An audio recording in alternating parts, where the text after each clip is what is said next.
Okay, welcome students. Now today we'll be discussing regarding simple harmonic motion or oscillations and waves.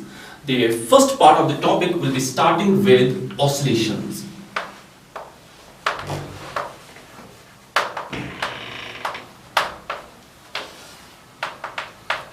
Now in this very chapter we'll be essentially dealing with the simple harmonic motion. But before coming to the simple harmonic motion, we should be familiar with certain definitions regarding which will be later used while dealing with the simple harmonic motion. Now the first thing which we'll be focusing on, we'll try to distinguish between what is the difference between the periodic motion and oscillatory motion. So oscillatory motion and periodic motion, we'll essentially try to find out the distinction between the periodic motion and oscillatory motion.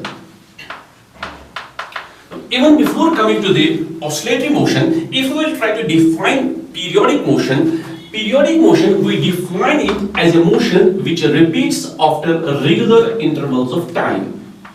So a motion which repeats after regular intervals of time,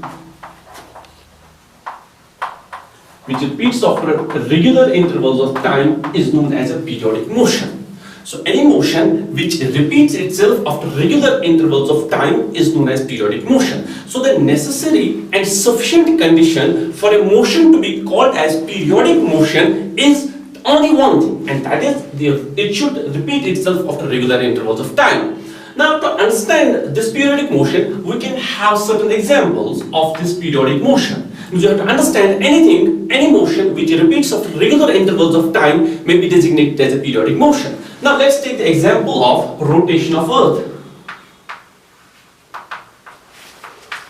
Now if we talk about a rotation of Earth, now see, Earth, there are two types of motion which Earth is involved with. One is rotation of Earth around its own axis, and second is a revolution of Earth around Sun. So second is a revolution of Earth around Sun. So Earth is essentially involved with two types of motions. The one, rotation of Earth around its own axis, and second, revolution of Earth around Sun. Now, the rotation of Earth around its own axis every time takes equal intervals of time, and that's approximately equal to 27.3 days, and which we also call as 1 month. Normally 1 month. So every time Earth takes 27.3 days to complete one rotation about its own axis. So what we can mention here, or what we can conclude here, is that rotation of Earth around its own axis is a periodic motion. Now on the similar context, if we take the example of revolution of Earth, now all the planets, as we know, they revolve around Sun in an elliptical orbit according to Kepler's laws. But every time Earth takes equal time to complete its revolution around Earth, and that is what we call 1 year, or approximately 365 days.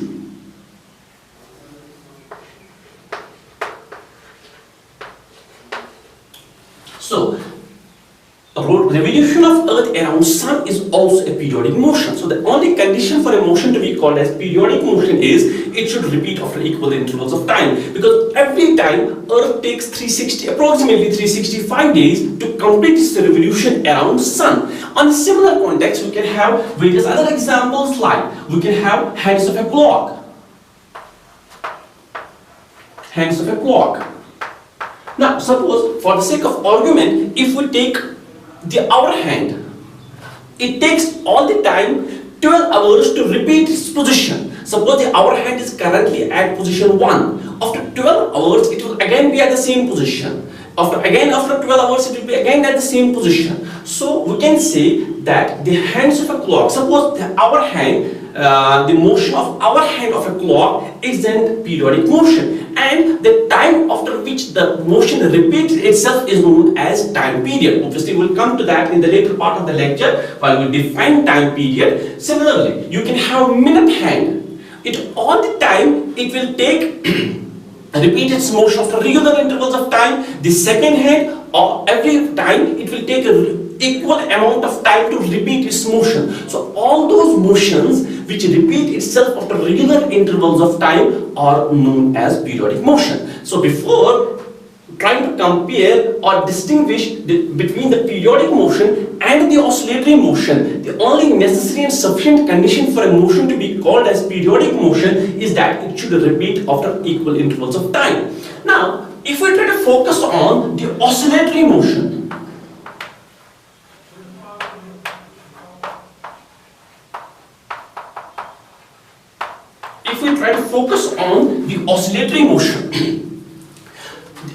any motion of a particle which is to and fro motion, or you can say back and forth motion. A particle, once the motion is in the form of a to and fro motion or back or forth motion, and if the motion repeats after equal intervals of time, the to and fro motion plus regular intervals of time,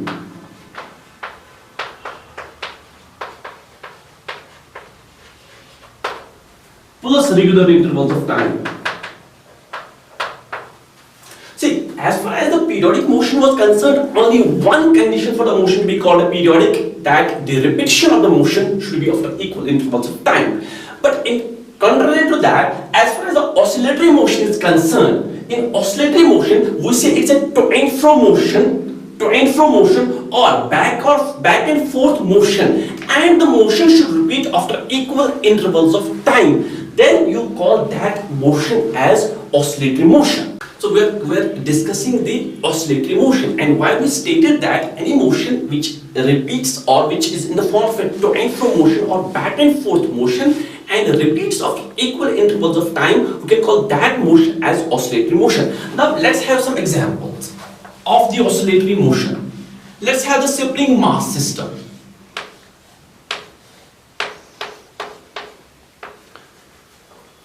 Now let's have another example before we try to explain this. Let's have it a YouTube.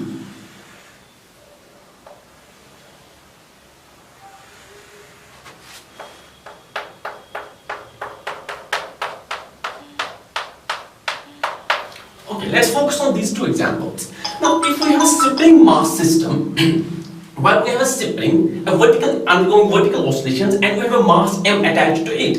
Now what we do is, if we stretch this mass downwards and then release it, the motion of the sibling or the motion of this mass will be in the form of this. And if we neglect any damping considerations, the motion essentially in this case will be known as oscillatory motion, because if you assume any orbitally origin like this mass will be doing the motion like this. It will be going up, it will be going down, then again up and then again down. So this type of motion is known as oscillatory motion. So condition, it is a to and fro motion and the motion is repeating after equal intervals of time. We call this as the oscillatory motion. Now this is a sibling mass system. Sibling mass system. Now, on similar context, if we consider a liquid in a U-shaped tube,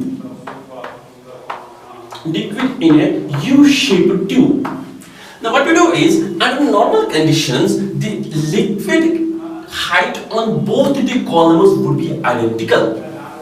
But what we do is, if you push the liquid on one side of the tube and then let it freely undergo oscillations, what will happen is, once we push this liquid downwards, the liquid on this side will go up, and then while reaching it at a certain height, the liquid on this side will stop, and now this liquid, because of more weight of the body, it will come down and the liquid in this side will go up. So this continuous, on one side the liquid column on this side goes up, then it comes down, then it goes up, and then it comes down. This will also come under the domain of oscillatory motion. So before moving further, what we can conclude here is that as far as the periodic motion is concerned, any motion which repeats after equal intervals of time is periodic motion. But as far as oscillatory motion is concerned, for oscillatory motion, there are two conditions. One, it should be a to and fro motion about a fixed point, and second, the motion should also repeat after equal intervals of time, which essentially means whatever conditions the motion under periodic consideration should have, those conditions should be filled in oscillatory motion as well. And that is regular intervals of time, repetition of regular intervals of time. But apart from that condition, in oscillatory motion, it should be a twine flow motion. Now here, what we can conclude here is that, like every oscillatory motion,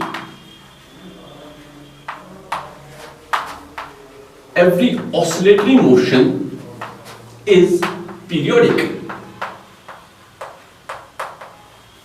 but not vice versa.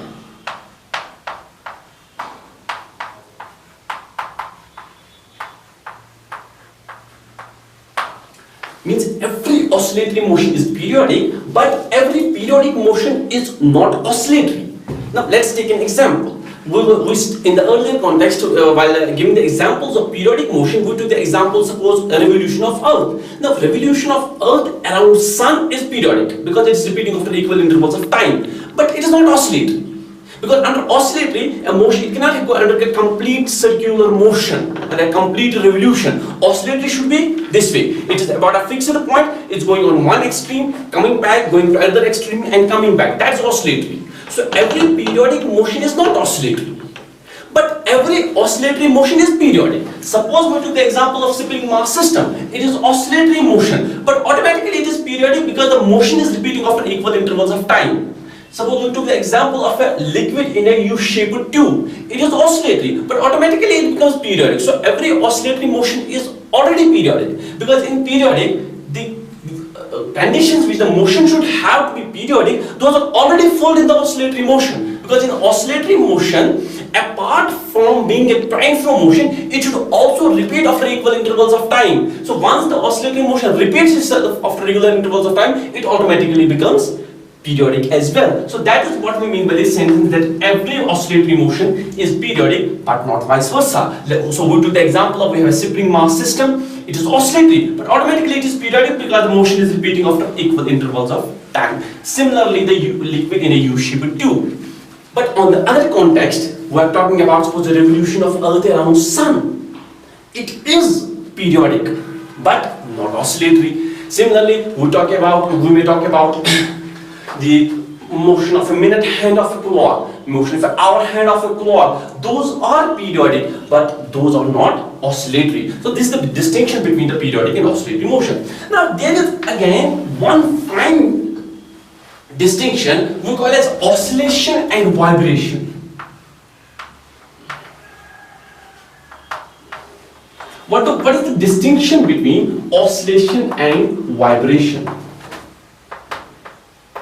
Essentially, there is a, normally these oscillation and vibration, these are terms oftenly used as synonyms of each other. But if we go deeper, there is some fine distinction between oscillation and vibration. But for understanding the difference between oscillation and vibration, and before we actually come to the topic where we have to discuss the simple harmonic motion, we should understand two terms known as time period and frequency. Once a motion is oscillatory, we have to understand the terms like time period and frequency. Because once we understand time period and frequency, we can understand the basic difference between the oscillation and vibration. As I mentioned earlier, these oscillation and vibration, they are often used as synonyms of each other. Now time period, suppose we are talking about the spring mass system. I am taking this point as the reference.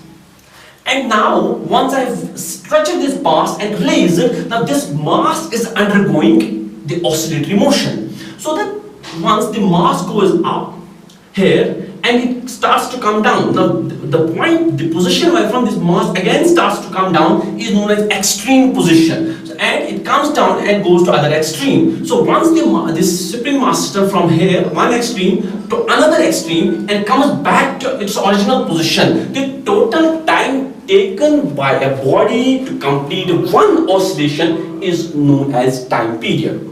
The total time taken by a body to complete one oscillation is known as time period, and it is designated by capital T. Suppose once we discuss it regarding any periodic motion, we talk about motion of earth around sun. So once we stated that every time sun takes 365 days or 1 year to complete its revolution around sun, so we can say time period of revolution of sun is 365 days. We talked about rotation of earth around its own axis. So we know rotation of earth around its own axis takes around 27.3 days. So we can say time period of rotation of earth around its own axis is 27.3 days. We talked about, suppose the motion of, suppose, our hand of a clock. Because our hand of a clock, we can say every time it takes 12 hours to repeat its motion. We can say time period of our hand of clock is 12 hours. So time period we define as the time taken by a body to complete one oscillation. It is denoted by T. Its SI unit will be obviously second. It's simply time. Its SI unit is second. Another term we define as frequency, and this frequency is denoted by nu. It's a Greek symbol.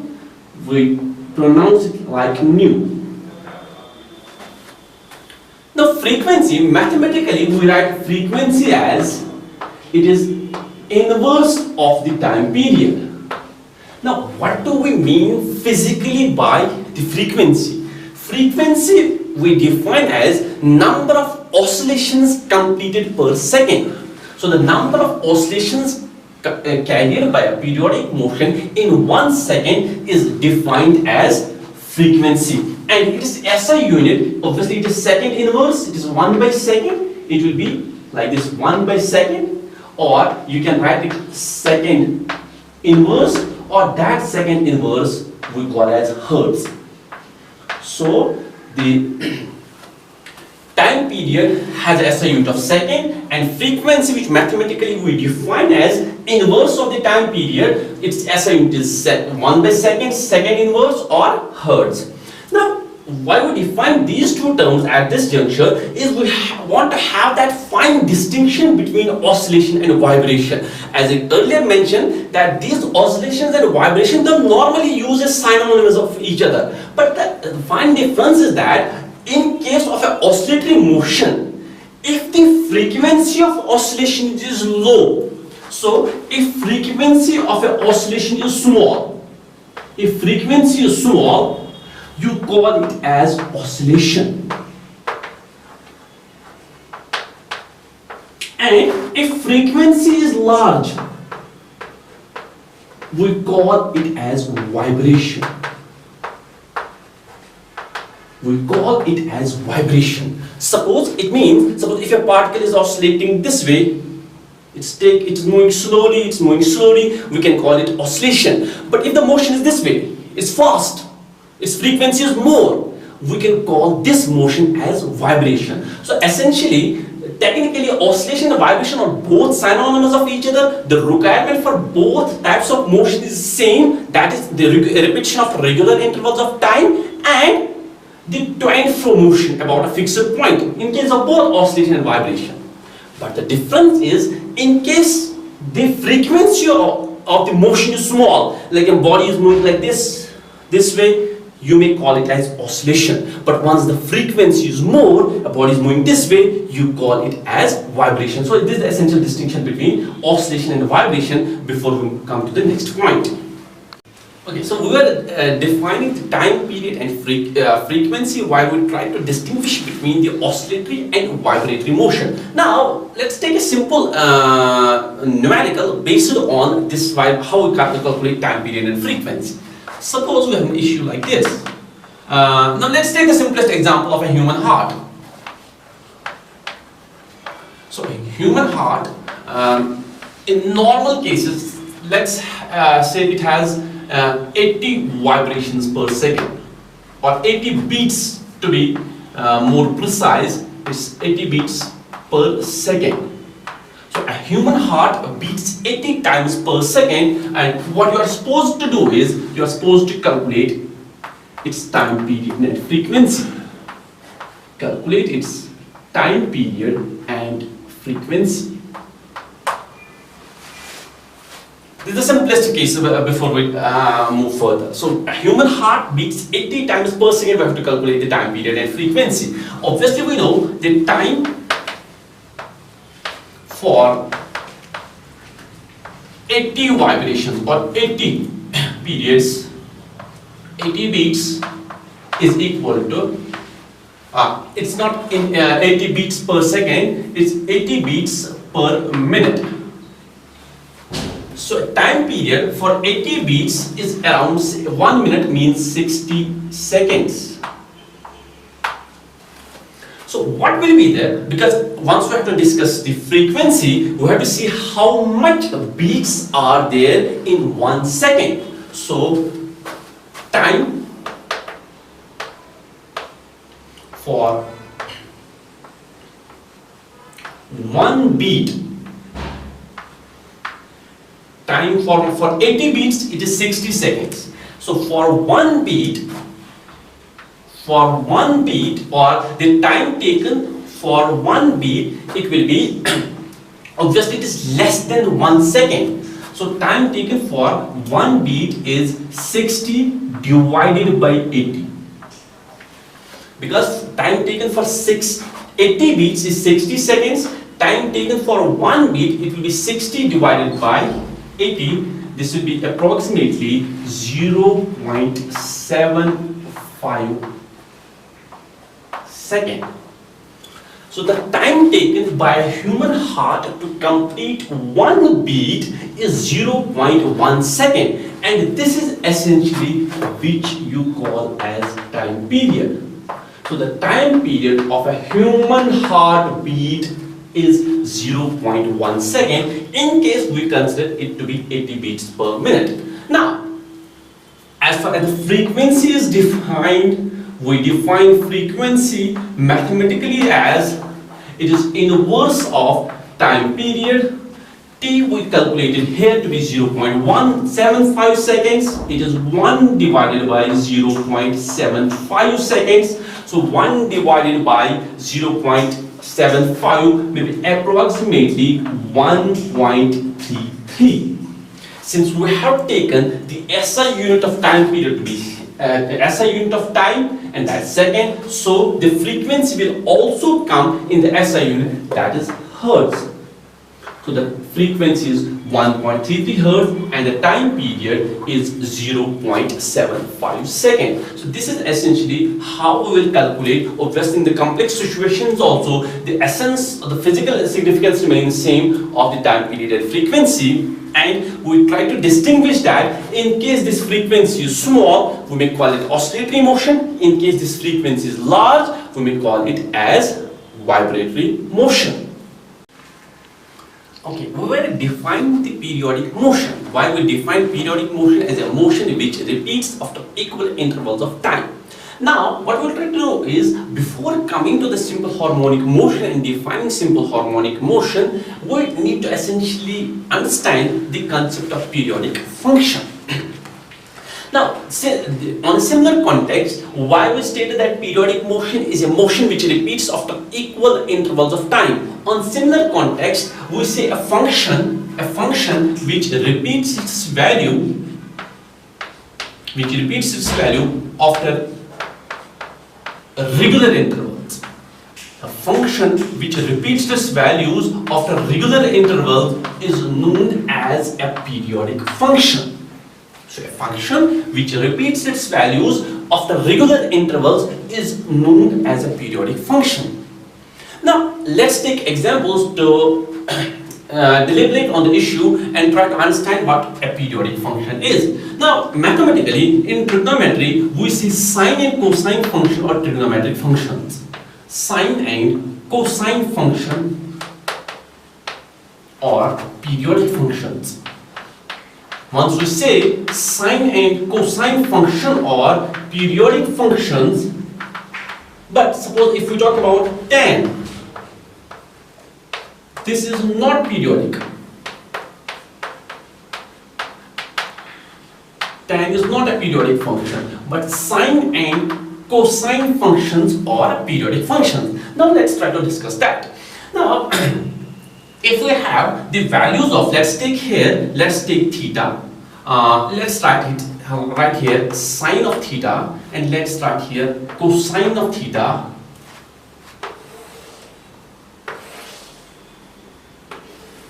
Suppose if we know if theta is 0, we know sine 0 is 0 and cos 0 is 1.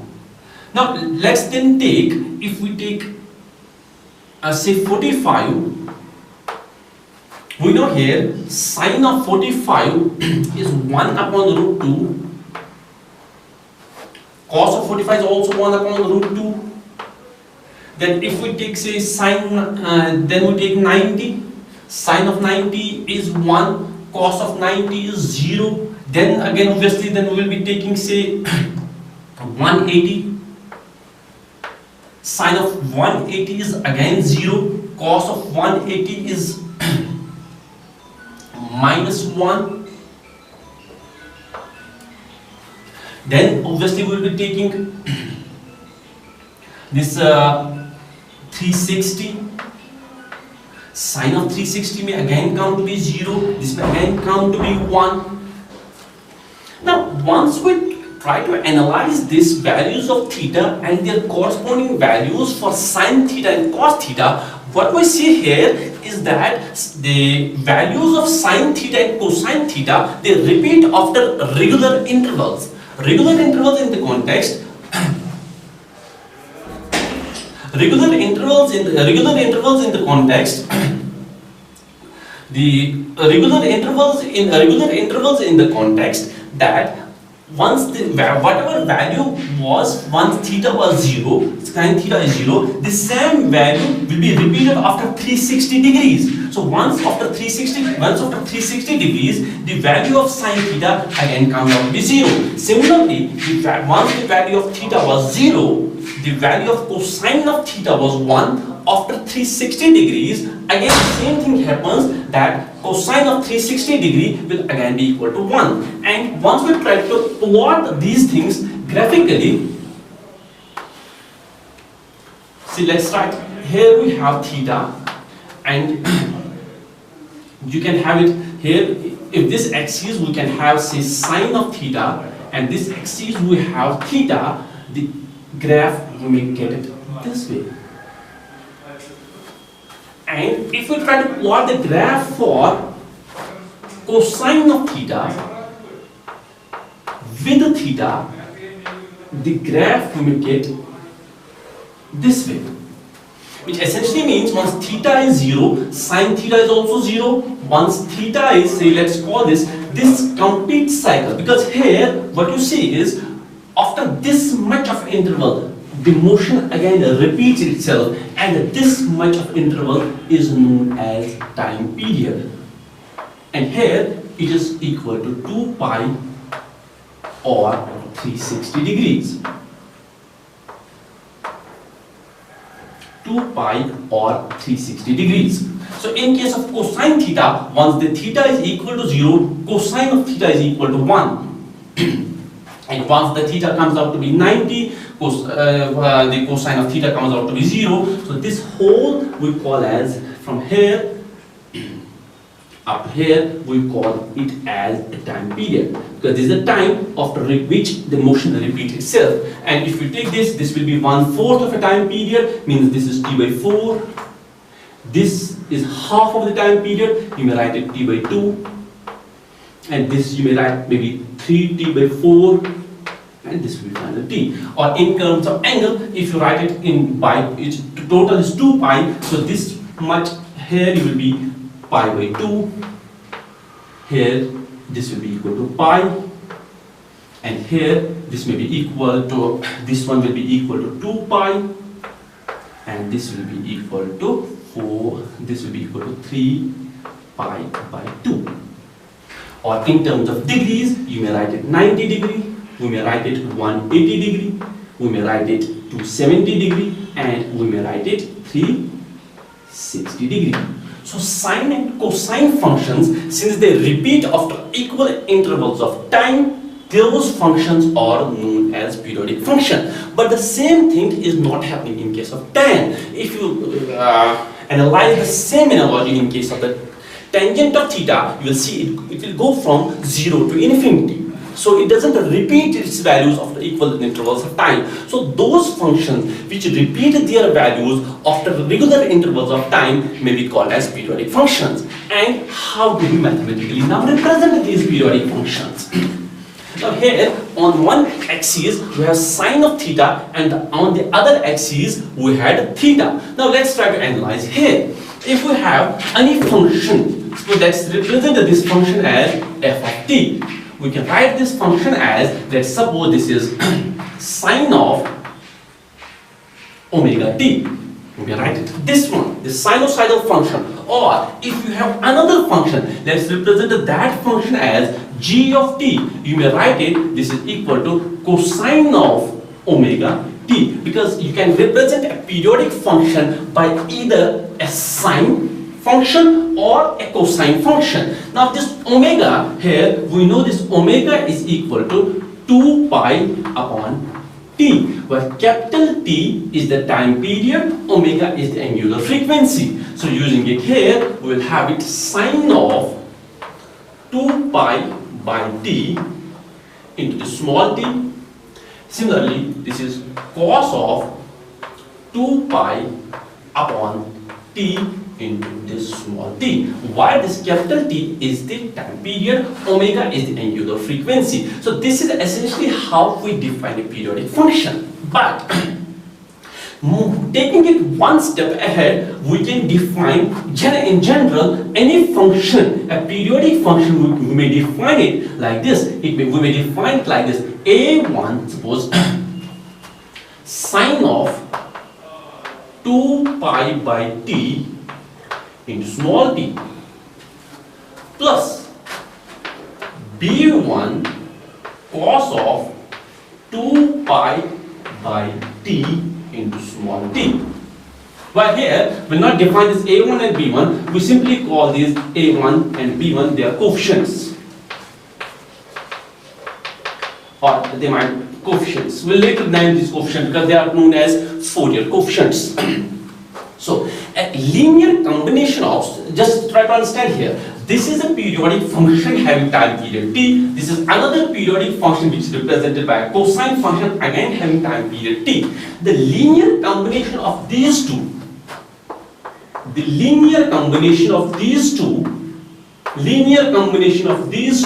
is also a periodic function.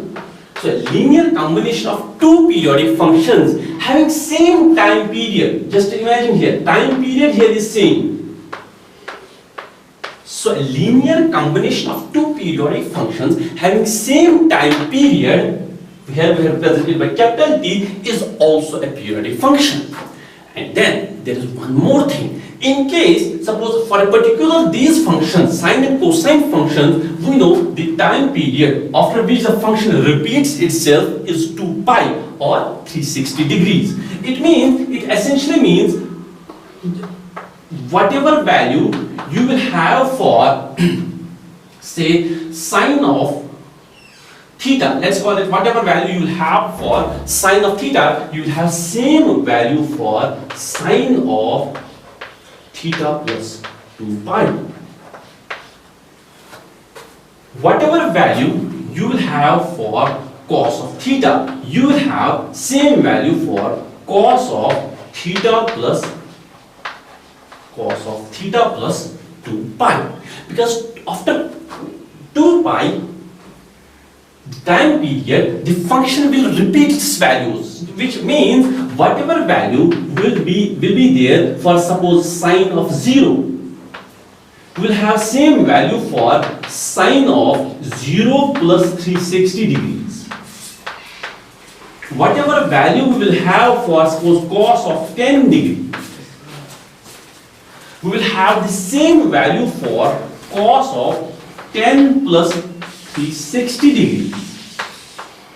So this is essentially how we define a periodic function. means a function which repeats its values after equal intervals is known as periodic function. So, and if we have here, we try to define that a linear combination of this periodic functions having the same time period will also be a periodic function. Now let's have once again the mathematical analysis of this periodic function. So if function is periodic, in that case whatever will be f of t plus capital T.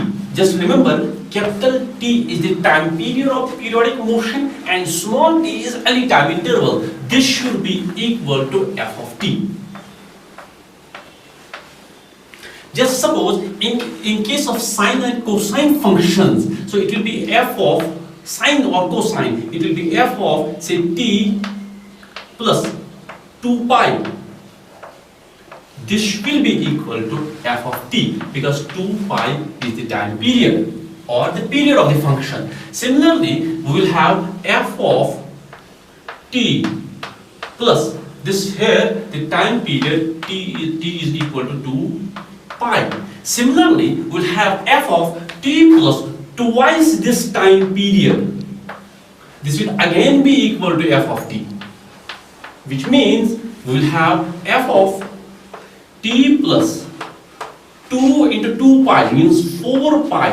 This will again be equal to f of t. This is how we mathematically define a periodic function. In general, we can say it will be f of t plus n times 2 pi, which means 2 pi n. This will be equal to f of t, where the n can be 1, 2, 3, 4. So this is essentially how we define a periodic function. So in case of sine and cosine functions, in general, we can write if f of t we will represent as sine of 2 pi n small t upon capital T. Capital T is the time period, so it can be 2 pi times t, when n is 1, if n is 2, it will be 4 pi times t, n is 3, it will be 6 pi times t divided by t. Similarly, in case of cosine function, you can write it is cos of 2 pi n t upon capital T. Now just imagine here that the period in both of these periodic functions, that is time period, is same. It's capital T and it's capital T. Now the linear combination of these two, let's in general represent it as y of some function. If we can write it, it's like this: a1 sine of 2 pi n t upon capital T plus, let's give some other constant here, b1 cos of 2 pi n t upon capital T. So in general, if you start giving values to this n as 1, 2, 3, 4, so in general you will have y like this.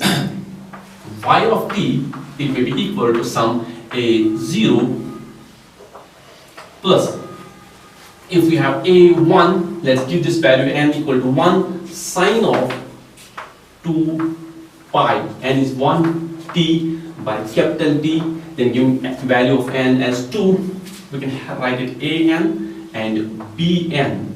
Giving this n as 2, we'll have it a2 sine of 2 pi into 2, that's 4 pi into t divided by capital T, and it will continue.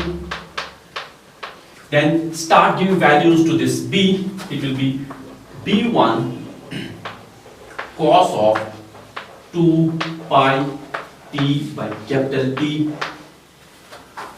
plus b2 cos of 4 pi t upon capital T, and it will continue. While these coefficients a0, a1, a2, b1, b2, they are known as Fourier coefficients.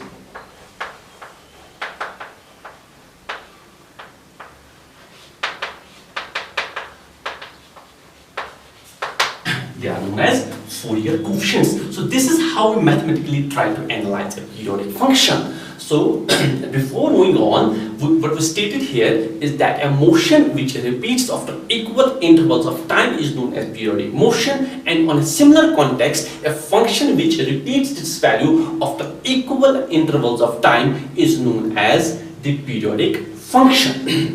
As an example, we took the sine and cosine functions as periodic functions, because we know both sine and cosine functions repeat their values after regular intervals of time. That interval of time is known as time period, and in case of sine or cosine functions, that is 2 pi in terms of radians or 360 in terms of degrees.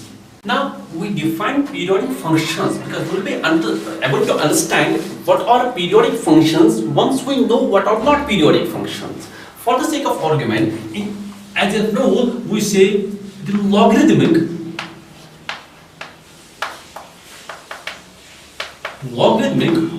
or exponential functions are not periodic. Logarithmic or exponential functions are not periodic. Logarithmic or exponential functions are not periodic functions because the logarithmic or exponential functions doesn't repeat their values after equal intervals. Now let's graphically try to understand some of the functions which are not periodic, because we should have some contrast between periodic and non-periodic functions. Now let's say we have a function like this.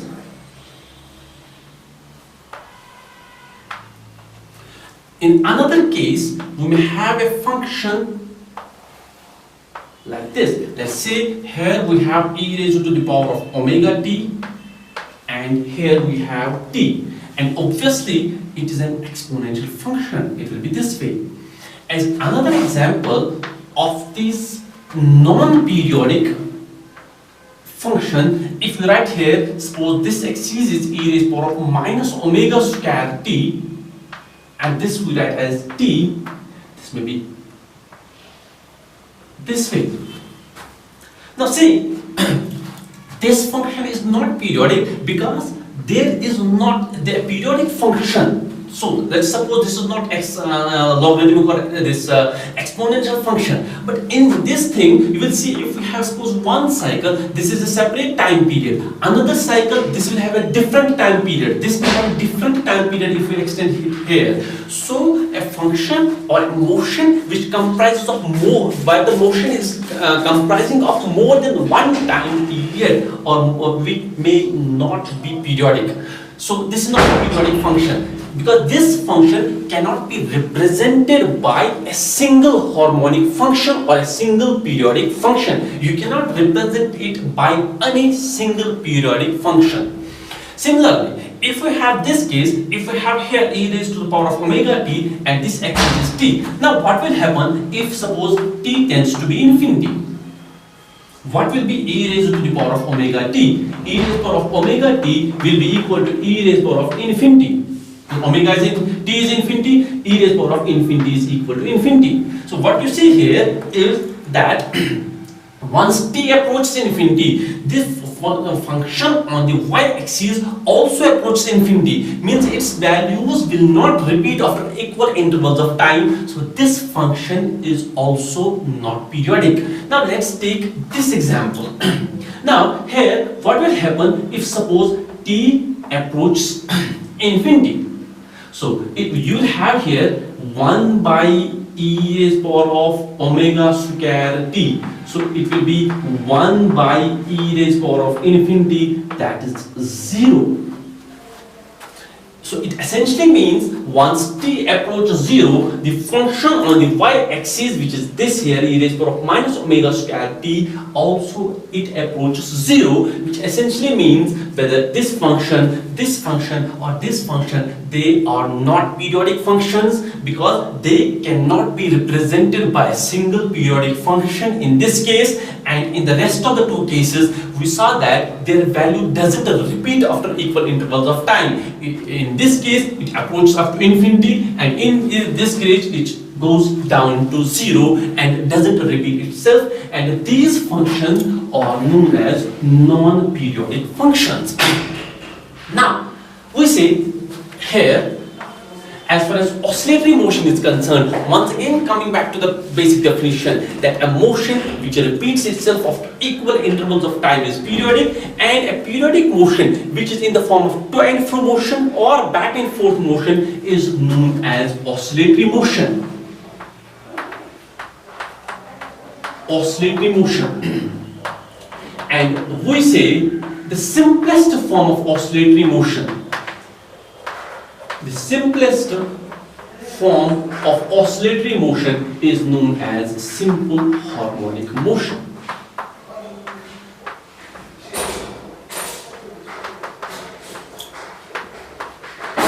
This is known as simple harmonic motion, or SHM. And this is the topic about which most of the coming lectures will be revolving around, that is simple harmonic motion. It's the simplest form of harmonic motion, or is the simplest form of the oscillatory motion. Now we'll have the further analysis of the definition of this simple harmonic motion, maybe based upon the Hooke's law, but just try to understand that simple harmonic motion, as of now we may say it's the simplest form of oscillatory motion. Means simple harmonic motion will also be a periodic motion, means simple harmonic motion may also need to be represented in terms of a periodic function. But before that, now let's have some periodic function or some type of oscillation. Let's say, let's represent it by a sine curve. Let's suppose this is theta, and say this is some physical quantity, let's call it y. Now we can see here the motion starts from here. It completes half the oscillation here, and full cycle of the motion is completed here. If suppose this axis we define as suppose the displacement. Now this position, this is known as the mean position. So here the particle is at the mean position, and the displacement of particle above mean position in this axis is known as displacement. So here the particle is displaced from the mean position, here the particle is this much displaced from the mean position. Once the particle reaches there, its displacement from mean position is this much, and once the particle is here, its displacement from the mean position is this thing. And once the particle moves further, its displacement from the mean position goes this way. So what we can see here, once the particle reaches at this particular position, the displacement of particle is maximum. Displacement of particle from mean position is maximum at this point, and this point is known as amplitude. So amplitude of particle undergoing simple harmonic motion, or in any oscillatory motion for that sake, is the maximum displacement of particle from mean position. So this displacement will be A. Let's suppose we represent it by capital A. Similarly, if we move to the negative half cycle, or the motion of a particle in other direction, so if we have a simple pendulum, it is oscillating, this is the mean position. Once the particle going this way, we can take it the positive. Once it going this way, we can take it as the negative cycle. So here again, the same thing is happening. If you see here, this position of the particle, or this displacement of the particle from the mean position is known as amplitude, and the position from which the particle retraces its path. Suppose we have a simple pendulum, a simple pendulum is going to this extreme and then it comes back, and the position from which the simple pendulum comes back is known as extremum or extreme position. So here what we have to try to do is, we have to try to understand the concept of amplitude, because this is how we will define the equation for simple harmonic motion. So we stated here that amplitude is the maximum displacement of particle from mean position. Now let's say this way, suppose we have here a simple pendulum, and we have given some displacement to the simple pendulum. The simple pendulum is going to this axis, and from here on it comes back and going to this end. So here, if we call as y, here y will be equal to 0 because this is the mean position of the particle. So at mean position of the particle, the displacement of particle from the mean position obviously will be equal to 0. Then once the particle moves here, y increases, and at this position the displacement of a particle becomes maximum, and that is known as amplitude. Similarly, on this side, displacement of a particle again becomes maximum, but in a different direction. You can say it is minus a, because displacement being vector, if you take one side of a displacement, means the displacement on one side of the origin as positive, on the opposite side we have to take negative, so we can have it minus a. Now we'll continue with the simple harmonic motion, and what we'll in the current lecture, what we'll try to do is we'll try to study the characteristics of simple harmonic motion, and we'll try to define simple harmonic motion. By the end of the day, once we are familiar with the characteristics a simple harmonic motion executes, so this will incorporate how we define displacement in case of a simple harmonic motion, what do we mean by the velocity of a particle executing simple harmonic motion, and in addition to that we'll be dealing with acceleration of a particle in simple harmonic motion. We have to discuss phase, what we will understand by phase of a particle in simple harmonic motion. So to understand this, what we'll do is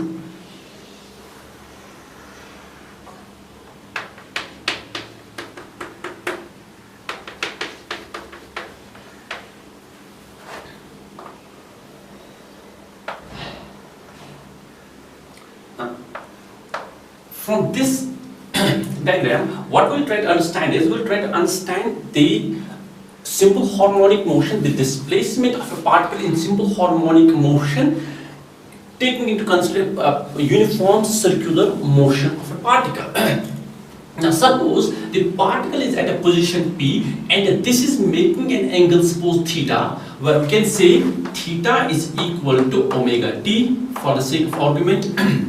Now once the particle is executing a uniform circular motion, the particle moves from here, it goes to here, it goes to here, it goes to here.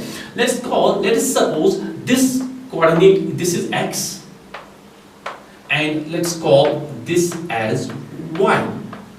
So once a particle moves along in a uniform circular motion, its x coordinate as well as y coordinate will definitely change. Now the change in x coordinates, the change along x coordinate may be represented by somewhat like, suppose x is equal to a, if the vertical coordinate, it will be a cos of omega t, and y coordinate will be equal to a sine of omega t, or a cos of theta, or y will be equal to a sine of theta. This is simply what we are doing here. We are trying to do the resolution of a vector. This component will be with which makes angle theta. It will be the x component or the cos component, and this one will be the sine component. Now if we try to draw the projection on the diameter of this particle in simple harmonic motion. Now in case we're interested in at a particular position point P, we'll say the projection of a particle executing simple harmonic motion on diameter of a particle will represent simple harmonic motion. So here we will make a statement that in case of a particle executing uniform circular motion, the simple harmonic motion will be represented or given by projection of a particle along any diameter of a particle in circular motion. Now first thing, before going to define the phase of a particle, or before going to derive the expressions for displacement, velocity and acceleration of a particle, what we can do is we can define here phase of a particle executing simple harmonic motion. Now just try to understand that as far as phase of a particle executing simple harmonic motion is concerned, now this phase, this is a physical quantity. This phase is a physical quantity which gives us the position and configuration of a particle executing simple harmonic motion at any instant of time. Now let us, for the sake of argument, let's make the same representation in this way. So suppose we are interested in here, the particle was initially here, let's call it Q, and from Q, particle has moved to position P. Initially, when suppose time is equal to 0, the particle is at a position Q, and when time is equal to suppose T, particle is at a position P. So it has moved in this direction, and it has covered an angle of suppose theta, where say theta is equal to omega t. Now this theta or omega t is known as phase of a particle. The reason being, suppose if we know initially the particle is here, if we know suppose the phase of a particle is, for the sake of argument, if in terms of degrees, if we say suppose the phase of a particle is 45 degree, so means particle has moved from here up to here traversing an angle of 45 degree. So by knowing the phase of a particle, we can determine the position of a particle at any instant of time. So phase is a physical quantity which gives us position of a particle in simple harmonic motion at any time. So this theta is known as phase. Suppose if you say phase of a particle is say 90 degree, how would you determine the position of a particle executing simple harmonic motion? By knowing its phase. If you know initially the particle is here, suppose if the phase is 60 degree, you would say after covering an angle of 60 degree, the particle will now be here. So by knowing phase of a particle, we can be sure of knowing how to calculate the position of a particle at a later instant. Now here the question is, in case the particle starts from origin, there can be two different things we can discuss here. One, if the particle starts from origin, this is one option. And second thing is, if the particle doesn't start from origin. So if the particle doesn't start from origin, means in some cases when t is equal to 0, the phase of a particle is also equal to 0. In that case, you may write the displacement of a simple harmonic motion, suppose like a sine of omega t. Because here we will see, if say t is equal to 0, obviously sine of omega t will be equal to 0, and y will also be equal to 0. This is one condition, that in case the particle starts from origin, t is equal to 0, sine of omega t will be equal to 0, because sine 0 is 0, and y will be equal to 0. This is one condition. But the second case here is, in case the particle doesn't start from origin. In case the particle doesn't start from origin, it means when t is equal to 0, y will not be equal to 0. Once the process has started, particle has already covered some displacement, like in this case. Means suppose if we consider this as mean position, once the time starts, when t is equal to 0, particle has already covered some displacement. Let's call suppose this angle as phi 0. Now this phi 0 here, this phi 0 is the phase of the particle when the process has started, and this phi 0 is known as initial phase, or you also call it as epoch. This is known as initial phase or epoch. So in case you have to write the equation, displacement equation for this type of a simple harmonic motion, you may write it like this: y is equal to a sine of, let's suppose, omega t plus phi 0. So phi 0 is the initial phase. Now here you can be sure that even if t is equal to 0, this term may become 0, but obviously y will not be equal to 0 now, because there will be some non-zero term left in this equation, because this will be sine of omega t plus sine of phi 0. This term may become 0, but sine of phi 0 will be non-zero, and hence displacement will be non-zero. So from this discussion, what we concluded here is that, one, the the simple harmonic motion may be represented as the projection of a particle of executing in uniform circular motion along any diameter of it, like this. While you x component you may write as the cosine one and the y component as sine one. Both are periodic functions, and the combination of these two periodic functions will also be a periodic function. That's one. Second, once we try to discuss the phase of a particle, we mentioned that phase is a physical quantity which gives us the position of a particle executing simple harmonic motion at any future time. If we know the phase of a particle currently, we can calculate phase of a particle at some future time. Then there were two different things, like there can be cases where a particle executing simple harmonic motion starts from origin, means when time is equal to 0, the displacement is equal to 0. Under those circumstances, the displacement equation we may write this way.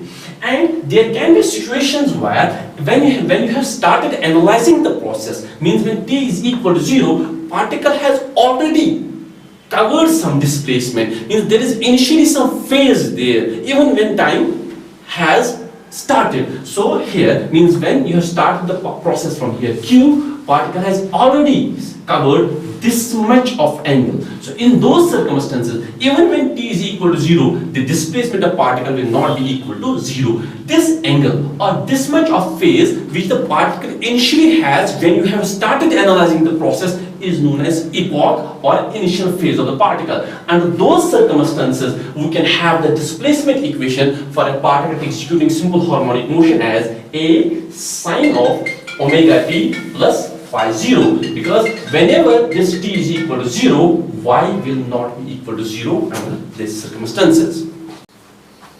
Okay. Continuing with the simple characteristics of a particle executing simple harmonic motion is, we will take the simplistic case of the particle executing simple harmonic motion of a simple pendulum.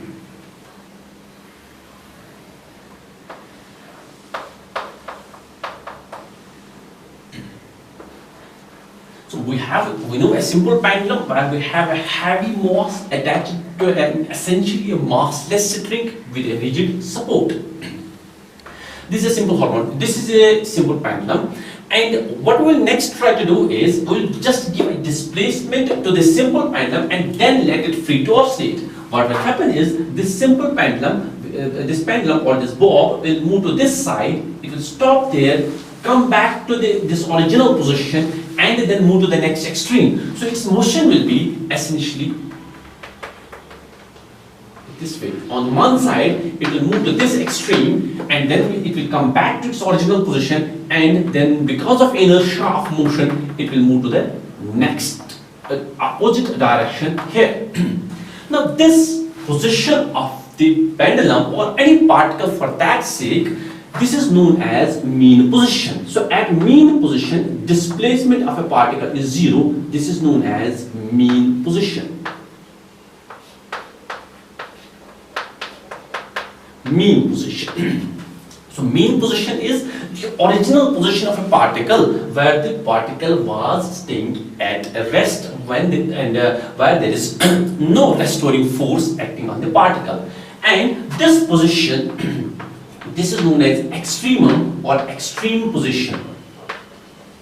Extremum, or this is also known as turning point, because this is a position where from the pendulum or the bob now turns back, and this is known as turning point.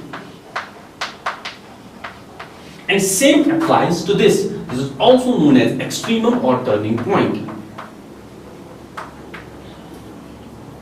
Extremum or turning point. Okay. Now, taking this into consideration, we'll try to discuss the displacement, velocity, and acceleration of a particle, and we will try to find out the relation between these physical quantities. If we first discuss here, the first one, if we talk about the displacement of particle. Displacement. This displacement, let's represent this displacement as y. Now displacement, we know displacement is a physical quantity which essentially will give us the effective distance traveled by a particle in simple harmonic motion. Displacement means once the particle, because wherever we have to define displacement of a particle, we have to have some origin, and that origin here is known as mean position. Means we'll be calculating displacement of a particle with respect to this position. So this position means at this position or at origin, what we can call it, the displacement of a particle is 0. This position is known as mean position. Now, since displacement being a vector, the displacement on one side of this mean position in this side will take y as positive, because displacement being a vector, and other side of this mean position will take displacement of a particle as negative. Now, looking at here, looking at this position, now once a particle comes from here, suppose at this position y is equal to 0, particle moves here, y increases, y increases, y increases, and once particle reaches here, y becomes displacement of a particle from mean position becomes maximum, because the particle doesn't move beyond it, because from this position particle comes back, so displacement again starts decreasing. And this position where the displacement of a particle becomes maximum, so here displacement of a particle will become maximum, and that maximum displacement of a particle is known as amplitude.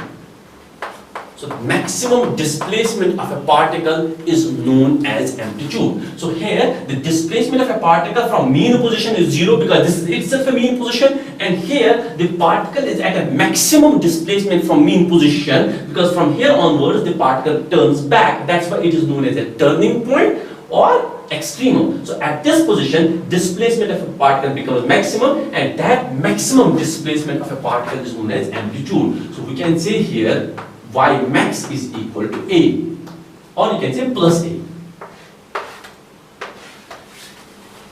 Now moving to this side, again once a particle reaches to the origin, because of inertia of motion, the particle moves to the other extreme, and finally while reaching here, the particle stops momentarily here and returns back to its original position. This is also known as extreme or turning point, and here again the displacement of a particle is maximum.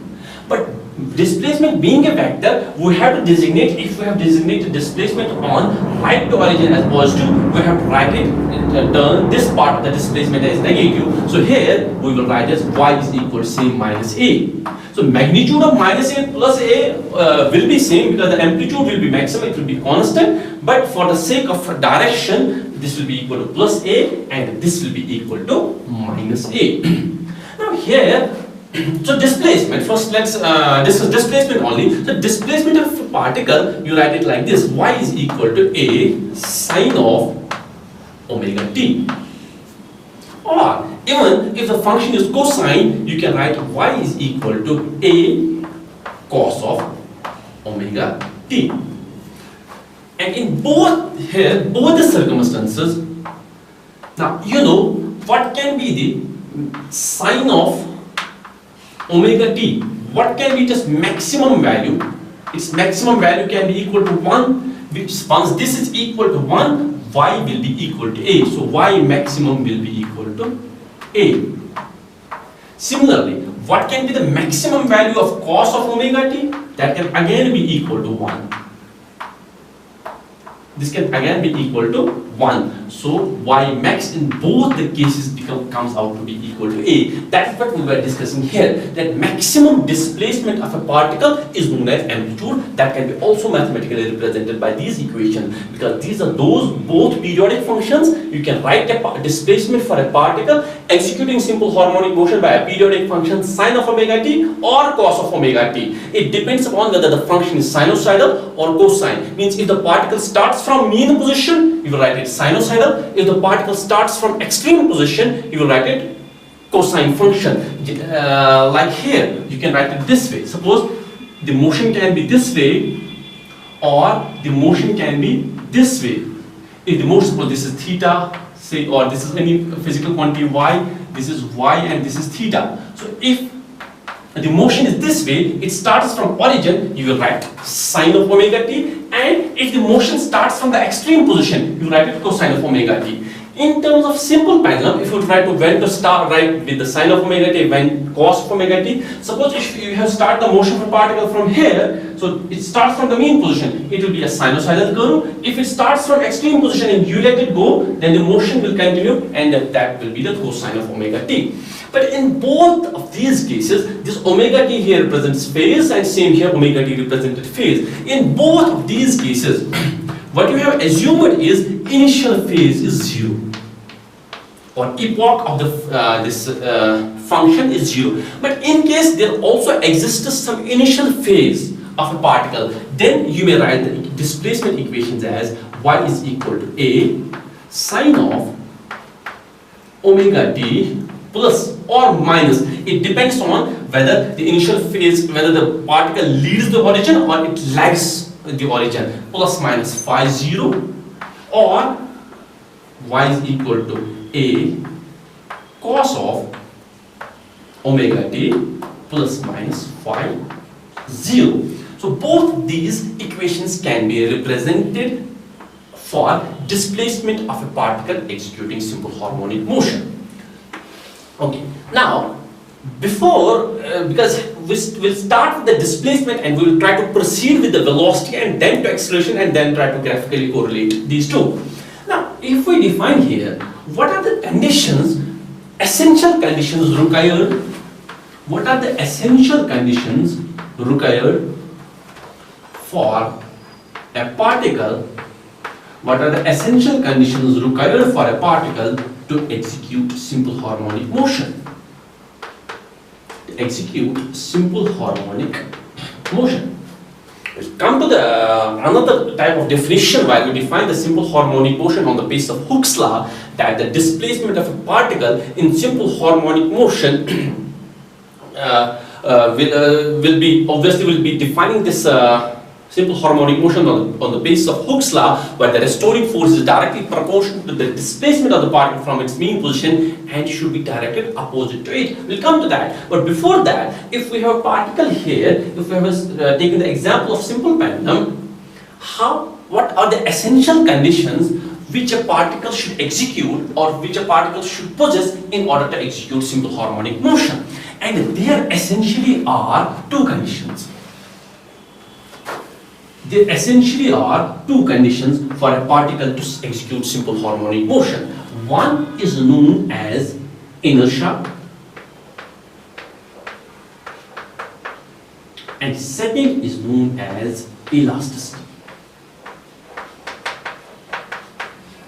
Means for any particle to execute simple harmonic motion, the two necessary and sufficient properties which a system should possess is inertia and elasticity. Inertia, obviously we know inertia measures mass of the body, and elasticity you may relate it with restoring force.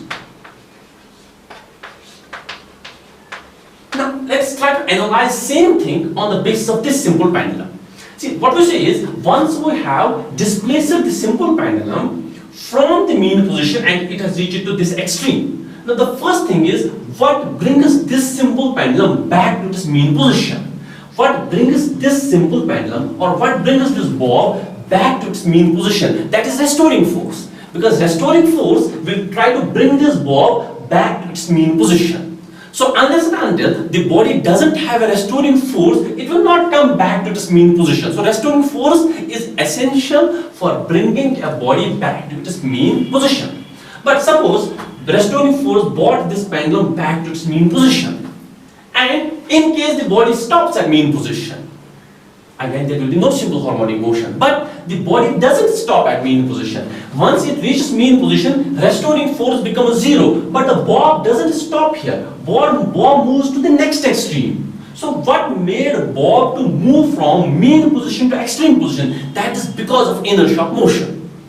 So both restoring force and inertia are responsible or required for a particle to execute simple harmonic motion. Restoring force brings the body back to its mean position, and inertia makes the body to move from mean position to extreme position. So this continuous junction between these restoring force and inertia are responsible for a particle to execute simple harmonic motion.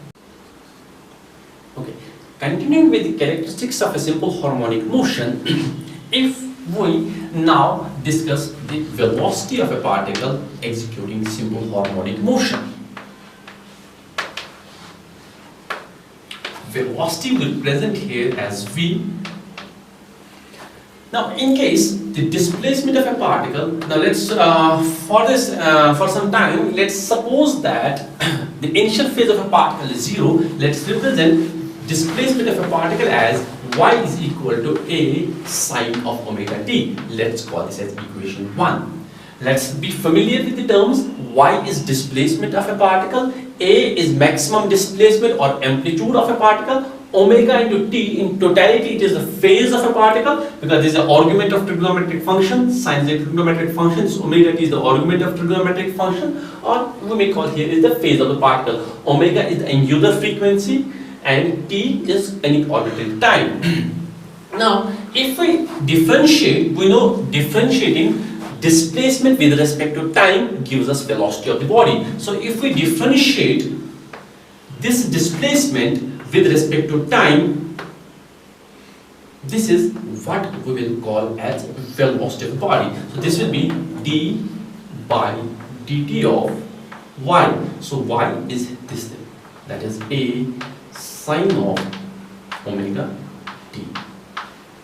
Now, there is a basic rule while processing for the differentiation, that if you have any constant involved within the function which has to undergo differentiation, the constant comes out of the differentiation. So this a will come out. A is amplitude, which is constant. So this will be equal to d by dt of sine of omega t.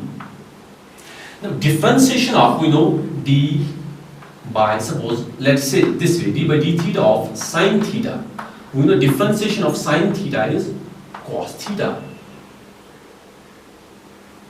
Okay, now we'll have velocity is equal to a is here, but this is sine of omega t. So omega will come out, and this will be equal to, its differentiation will be omega times cos of omega t.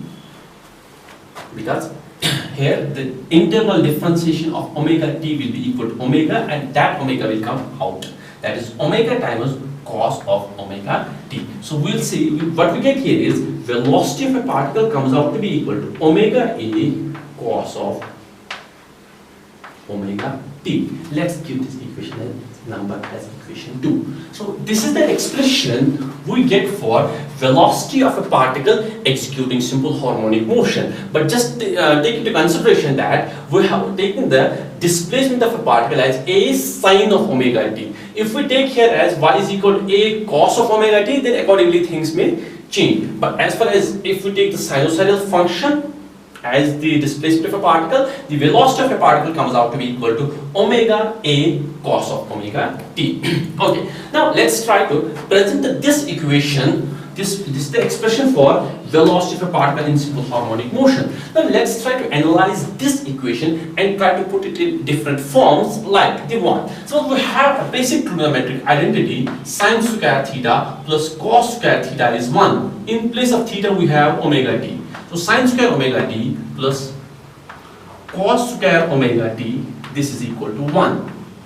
Now what I intend to do is, I intend to substitute this cos of omega t in terms of sine. So what I can do is, this sine square may go this side, we'll write it this way. Cos square omega t is equal to 1 minus sine square omega t. Or this square may go this side, this will become root, so you will have cos of omega t, this is equal to under root of 1 minus sine square omega t, because this square will form a root on this side. Let's call this as equation 3. So in equation 2 we have cos of omega t. We will use the value of cos of omega t from equation 3 in equation 2. So using using equation 3 in equation 2. So what we'll get is V is equal to omega A, and here in terms of this thing, cos of omega t, I may write under root of 1 minus sine square omega t. Now if this A, if I take this A within the root, so within the root in terms of A, I have to write A square because the square and the root later will cancel. So this A, I can multiply both this A with 1, it will be A square, and similarly I have to multiply A square with this term. So if I take A within the root, I will write it this way: V is equal to omega under root of this A into 1. This will be equal to A square because I am taking A within the root. The square root once again cancels and A will come out. Minus A square sine square omega t. Fine. Okay, now already from equation 1, see from equation 1 what we know is, from equation 1 what we know is y is equal to A sine of omega t. So here we have A sine of omega t, A square sine square omega t. So this will be equal, this term will be now equal to y square. So I can write it, V is equal to omega into under root of, this is A square minus this A square sine square omega t. A sine of omega t is y, so A square sine square omega t will be equal to y square. So this comes out to be V is equal to omega under root of A square minus y square. Once again, if we discuss the terms here, omega is the angular frequency of a particle, A is amplitude, and y is the displacement. Let's call this equation as equation 4. If we further try to analyze this velocity of a particle executing simple harmonic motion, now suppose, let's take some special cases here. Now in case we talk about the mean position,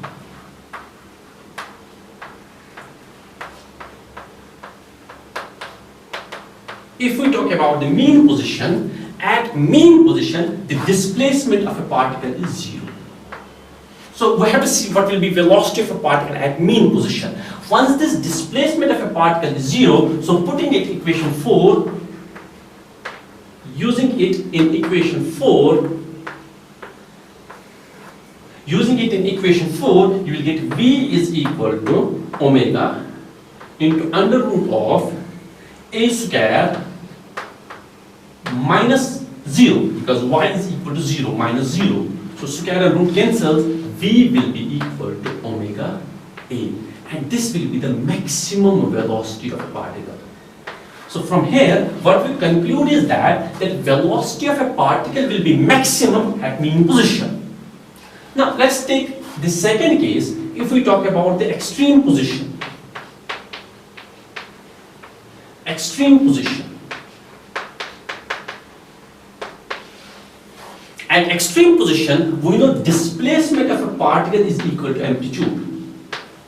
So once you use y is equal to A in equation 4, so using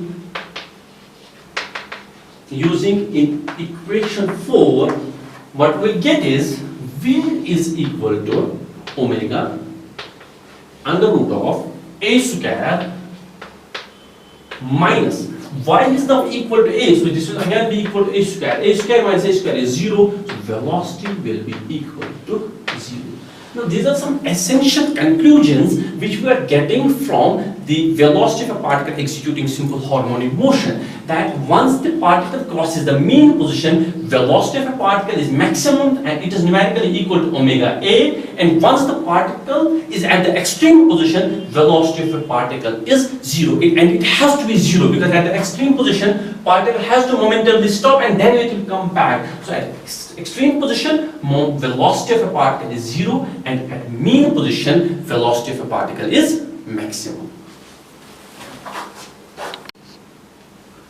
So continuing with the velocity of a particle in simple harmonic motion, we derive this expression v is equal to omega under root of a square minus y square.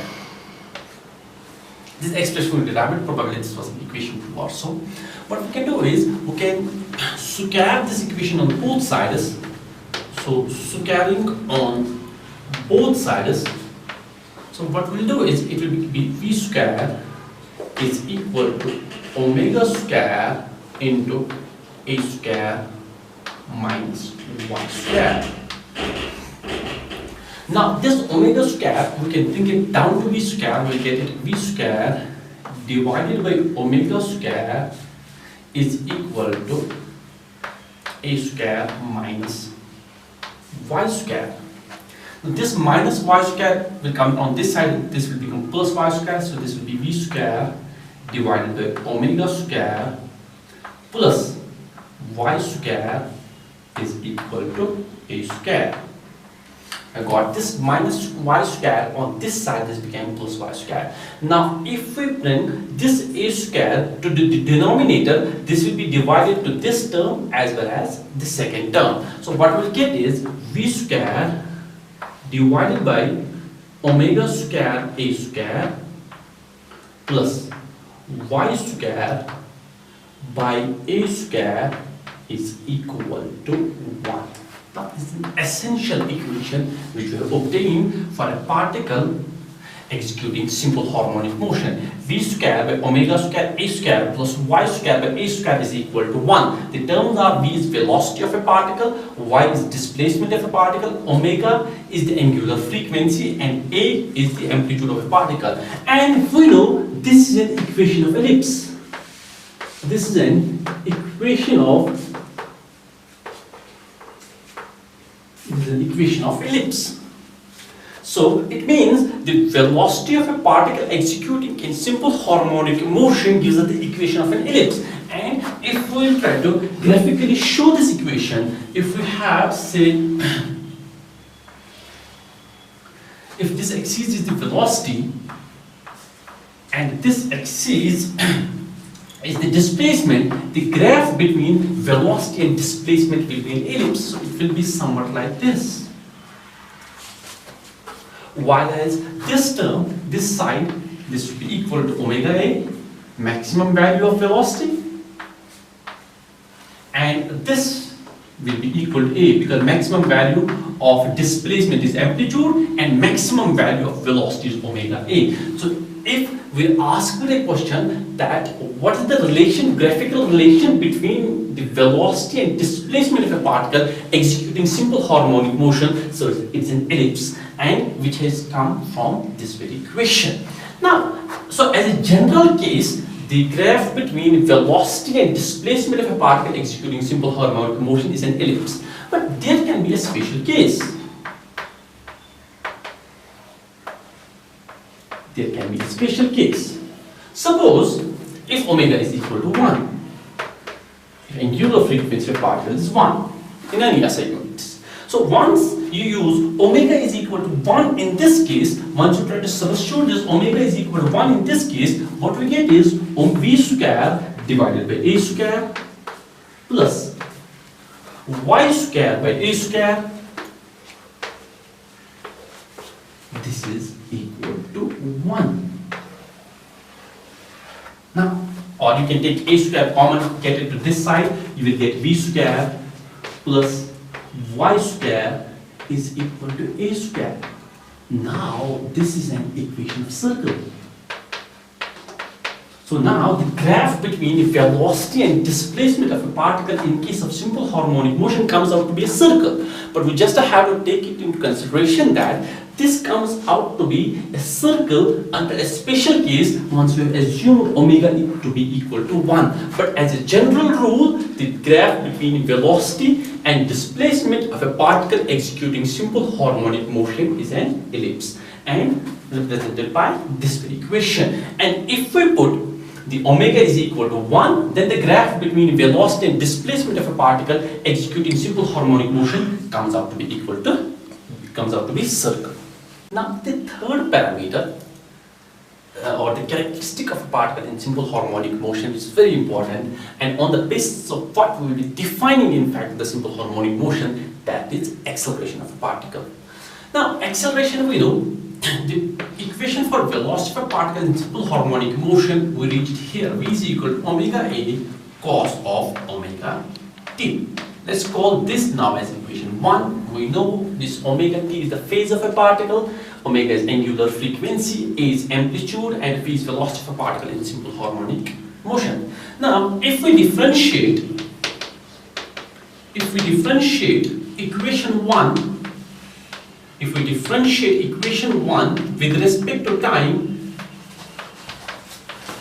what we'll get is, obviously we know differentiating velocity with respect to time gives us acceleration. So let us represent acceleration with small a, because we have represented amplitude by capital A. The small a is the amplitude. So write it, this is dv by dt. So this is d by dt of v is velocity. So using the value of velocity here, we'll write it is omega a cos of omega t.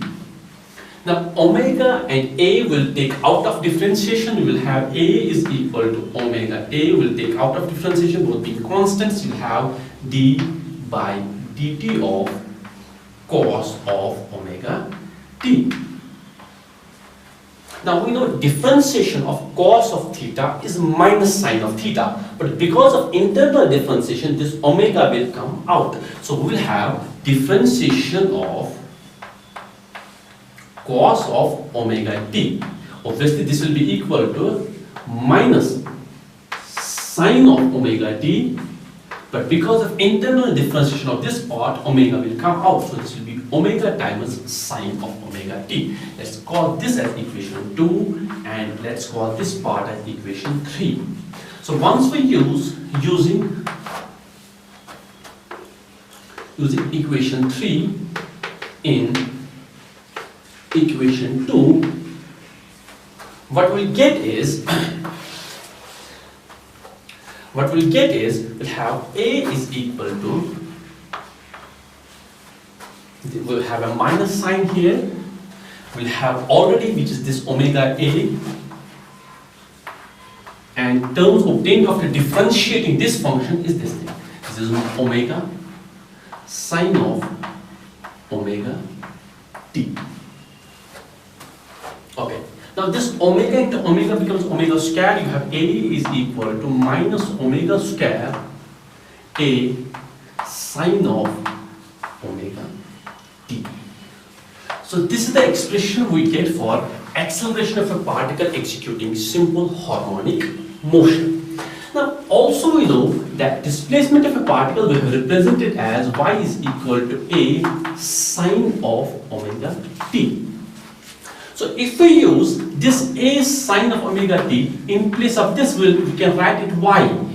So we have a is equal to minus omega square y. This is one of the interesting expressions which we get for the acceleration of a particle executing simple harmonic motion. Now since omega being constant, we can have acceleration is directly proportional to displacement, but there will be a minus sign. Now on the basis of this expression we can define simple harmonic motion of a particle. In the earlier part of the lecture we defined that simple harmonic motion is the simplest form of oscillatory motion, but now we can have more technical statement for the simple harmonic motion. We may define that simple harmonic motion is that type of motion where the acceleration of a particle is directly proportional to displacement but is directed in opposite direction. We may again repeat this statement for the simple harmonic motion, that in case of simple harmonic motion the acceleration of a particle is directly proportional to displacement but is directed opposite to it. This minus sign means it is directed opposite to it. So this essentially gives us the definition of simple harmonic motion.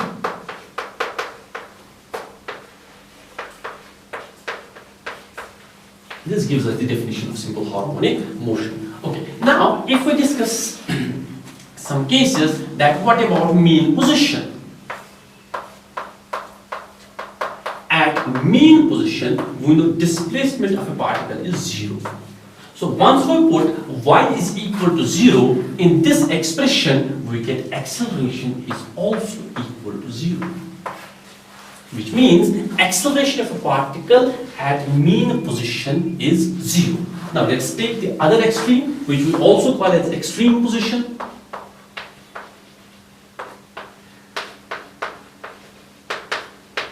Extreme position. At extreme position, we know y is equal to a.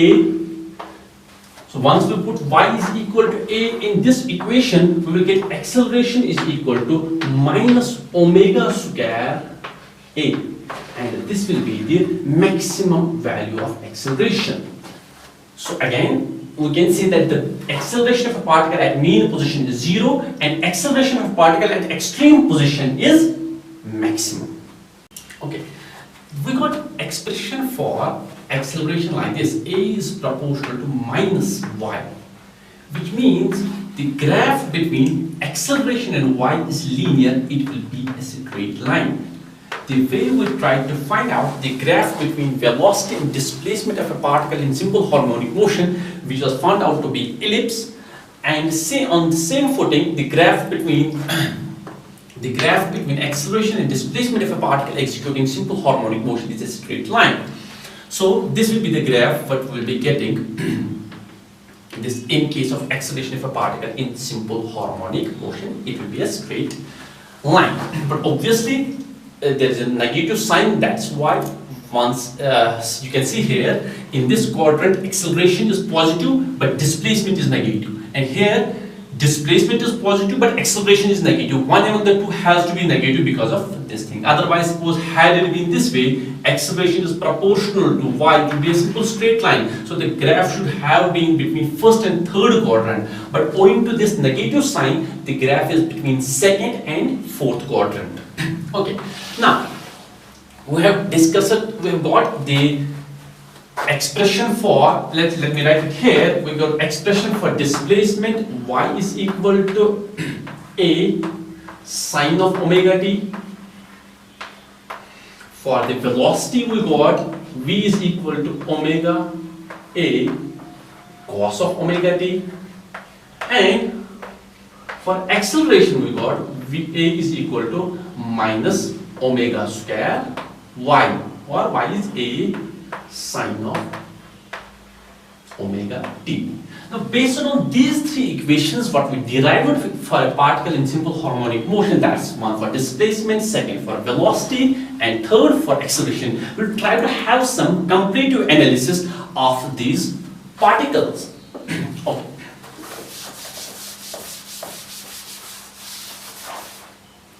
Now if we talk about here, the first thing, if you write here the physical quantity,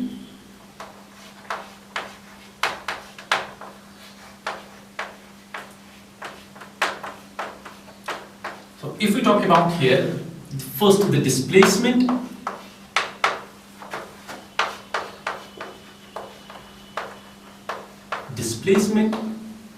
for displacement the equation we have is y is equal to a sine of omega t. Okay. Then if we talk about here, second, say we have velocity, and third we have acceleration.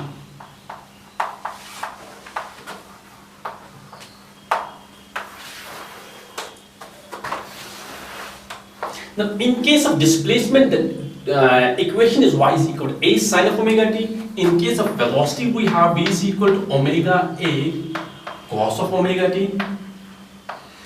And in case of acceleration, we have a is equal to minus omega square a sine of omega t. Now the second thing, if we talk about mean position, y is equal to 0, which means mean position. So at mean position, obviously displacement is equal to 0, but once it is mean position, We found out velocity is maximum, which we got that V maximum is equal to omega A, and acceleration at mean position is also 0, because these are the things which we derived while deriving those expressions. Now, if we talk about extreme position where y is equal to A, we know displacement at extreme position is y is equal to A, velocity at extreme position is equal to 0.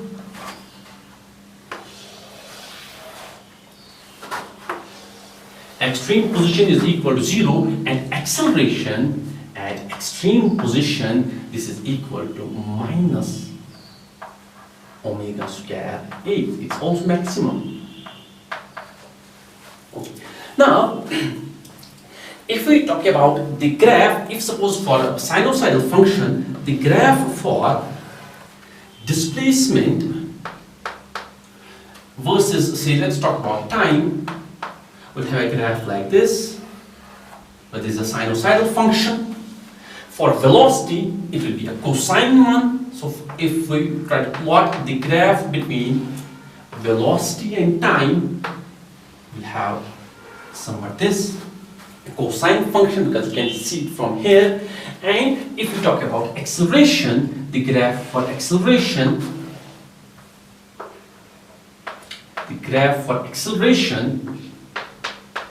obviously it will be same as that of displacement, but with negative sign, means you will have it this way. So displacement, velocity and acceleration, the corresponding equations are given here. Their values at mean position and extreme position are given. At mean position, obviously displacement is 0, velocity is maximum, acceleration is 0. And at extreme position, displacement is maximum, velocity is 0, and acceleration is also maximum. Their corresponding values are given. And as far as the graphs are concerned, the displacement versus time graph is given. The velocity versus time graph will be a cosine one. The acceleration versus time graph will be also a sinusoidal one, but opposite to that of the displacement owing to this negative sign. So the coordinates, the cycles will get inverted. We'll have the negative cycle where the positive cycle of displacement used to be, and positive cycle of acceleration by negative cycle of the acceleration, a negative half cycle of the acceleration used to be. Okay, so what we're doing is we're trying to compare displacement, velocity and the acceleration particle. If we're trying to find out the phase relation between the displacement, velocity and acceleration of a particle, what we'll try to do is we'll try to write them in the same plate form, like this is in the form of a sign. What I will try to do is I will try to write the equation for velocity also in terms of sign, and similarly I will try to play with the equation of acceleration as well. So in case equation for displacement is y is equal to a sine of omega t, I can write v is equal to omega a. I can write it like this, sine of omega t plus pi by 2, because we have a famous trigonometric identity that cos of theta is equal to sine of theta plus 90 degree, or pi by 2. Means whatever value cosine will have a particular angle, sine will have the same value at 90 degree plus that angle. Suppose means cos 10 degree will be same as sine of 10 plus 90 degree. So that way it goes. Okay, so this is the expression for velocity we get. And similarly, for acceleration thing, what I can do is I can write acceleration is equal to omega square a sine of omega t plus pi. Because what I have done is I have wrote here like in terms of minus sine of omega t is equal to sine of omega t plus pi. Because after a change of 180 degree, the sine inverses its value. Means whatever value of sine 90 is, sine 90 plus 180 will be exactly that value, but with negative sign. So this trigonometric identity we have used there. So we have got And now acceleration for particle executing simple harmonic motion given by this equation, velocity given by this equation, and displacement given by this equation. Now we can have some essential conclusions from here that, see, if we compare equation for displacement and velocity of a particle, we can see there that the velocity of a particle leads the displacement by a phase angle of pi by 2. Because here you see sine of omega t, here it is sine of omega t plus pi by 2. So what we can see here is velocity leads displacement by pi by 2. And similarly, now if you compare equation for acceleration and equation for displacement, you see here it is sine of omega t, it is sine of omega t plus pi, which essentially means that acceleration of a particle leads the displacement by a phase angle of pi. So acceleration leads displacement by a phase angle of pi. And obviously, if you compare acceleration and velocity, acceleration leads velocity by a phase angle of pi by 2. Acceleration leads velocity by a phase angle of pi by 2. So this is the phase relation between displacement, velocity and acceleration, where we have tried to put the equations for displacement, velocity and acceleration on a similar platform, and we compare the corresponding equations between displacement and velocity, between displacement and acceleration, and between velocity and acceleration, and we reach into the conclusion that velocity leads displacement by pi by 2, acceleration leads displacement by pi, and acceleration leads velocity by pi by 2.